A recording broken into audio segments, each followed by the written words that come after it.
So your players just beat a really long dungeon, they get to the end, and they're expecting to find some loot, and there's nothing, because you didn't plan for that, and this dungeon went on longer than you thought. What do you do? So the basic D&D cycle loop gameplay thing is, it basically goes as such. Get quest, go out on adventure, complete quest, turn in quest, get reward, get new quest. That's essentially like how a basic gameplay loop goes. And for D&D, that's in other role-playing games, that's kind of what you want. However, sometimes in your story, it doesn't always make sense for them to get a reward at a location. Sometimes they need to go somewhere else and get something. But even then, it doesn't always make sense for them to get a giant, huge reward.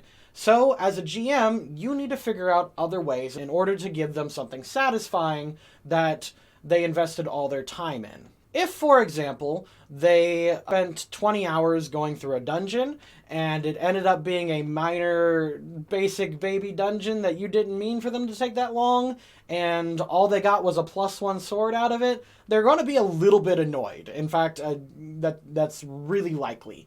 And so you need to figure out a way in order to make it more impactful on what they just did. My favorite solutions to this is to find other rewards suitable that make it feel like they had an impact, but don't necessarily have a big gameplay backfeed. So for example, let's say that it took them forever to go through this dungeon, and all they found was a +1 sword, and they didn't find that very satisfying.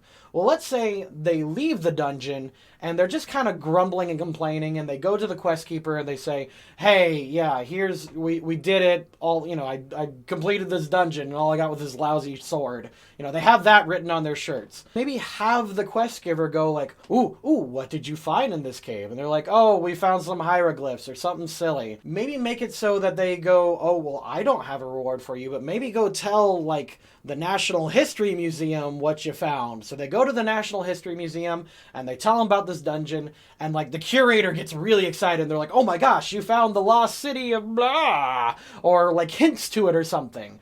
And so, like, the National History Museum gets really, really excited, and they go in, and they find the dungeon, and they're like, wow, you found, like, this lost ancient thing, and it's super duper important, thank you so much. Here, we should dedicate a wing to the museum to you. Now, in reality, in game terms, nothing happens if they get a wing dedicated to them at some museum, but you've now affected how the players feel about that.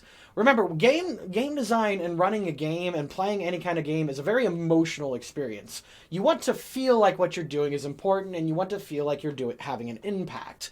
And essentially speaking, getting a wing named after you, or getting something like that, or intangible things, can really affect your play experience. It makes them feel like what the players do have an impact on the world. And it doesn't have to be just like that. Like, say, for example, they're like, oh, wow, would you like to help us continue our research? Maybe they give you an office in, like, a private building somewhere where they can, like, set up some kind of archaeological, like, dig fund. Maybe they start gathering grants in order to go exploring other things.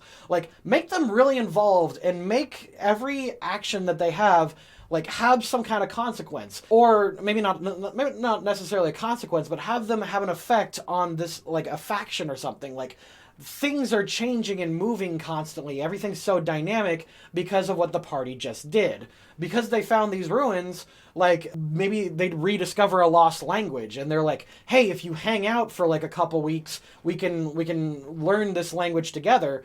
And so, like, the players don't get any physical reward, but they can write on their character sheet that they now know this ancient lost language that not a lot of other people know. And the players start wondering, well, what all can I do with this language? Well, then there's your next plot hook. You just got something brand new that the players are excited about, and you get to write a unique story that maybe you weren't thinking of before. Like, give them new skills, give them new languages, give them land, give them authority inside of a faction. There are lots of different things that are loot and reward based that don't necessarily have to reflect numbers on a character sheet. Like, there's so many things that can happen that the players can get excited about, and a lot of the big fun of D&D is the autonomy that you have as your character. If I cleared out a dungeon and suddenly a bunch of people respect me for it, sometimes that's way better than getting like a +3 like orc slaying flame bulg holy avenger. That's way cooler because it's all about the power fantasy, and a lot of power fantasies are respect from other people. That sounds awful. So yeah, I remember this meme. This meme is like, man, I love playing out my fantasies in D&D, like owning a home and a group of friends and having a stable income. God, that's sad. So the next time you start prepping a campaign, start thinking of the more intangible rewards that the players can have, rather than just numbers that they can put on their character sheet.